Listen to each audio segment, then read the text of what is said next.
पहले एक थे, एक से अनेक हो गए, अब इस ज्ञान से ये फिर एक होंगे और पूरा विश्व ये भक्ति करेगा और सबका कल्याण होगा जो मर्यादा में रहेंगे।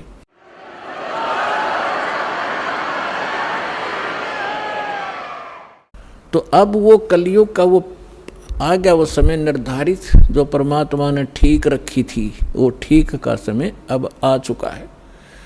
और इसलिए परमात्मा ने ये यथार्थ ज्ञान और ये सारे नाम आपके रूबरू करवाने का आदेश दास को दे दिया।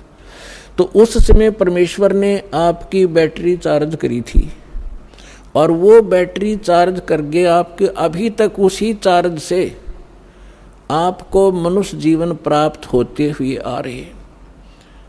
परमात्मा के विधान में है कि 2 प्रकार से मानव शरीर प्राप्त होता है। एक तो पिछली भक्ति की कमाई से कंटिन्यू आपको 10, 20, 50, 100 मनुष्य जन्म भी हो सकते हैं, इससे अधिक भी हो सकते हैं। वो आपके संग्रहित उस बैटरी चार्ज पर डिपेंड करता है कि किसने कितनी कर रखी है।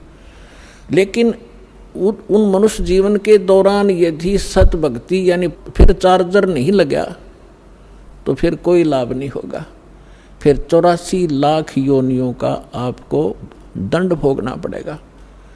अब दूसरी प्रकार का जो जन्म होता है वो होता टर्न वाइज,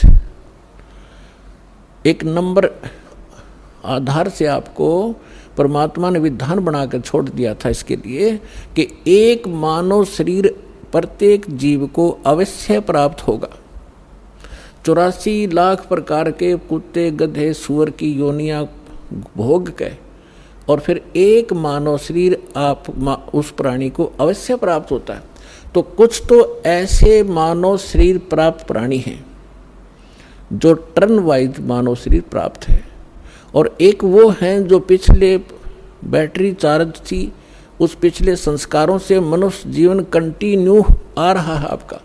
तो जिनका जो पिछले जन्म में मनुष्य से ही मनुष्य जीवन प्राप्त किया है, आज उनके अंदर भक्ति की कसक ज्यों की तो है और वही पुण्यात्माएं भटक रही हैं भगवान के लिए।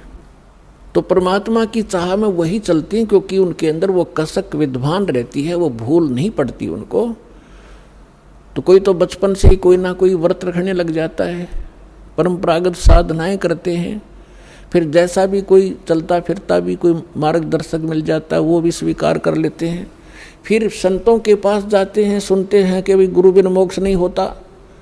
फिर उन संतों के पास भी वही पुण्यात्माएं जो पूर्व जन्म से मानव शरीर से ही आए हैं वही भटक रहे हैं।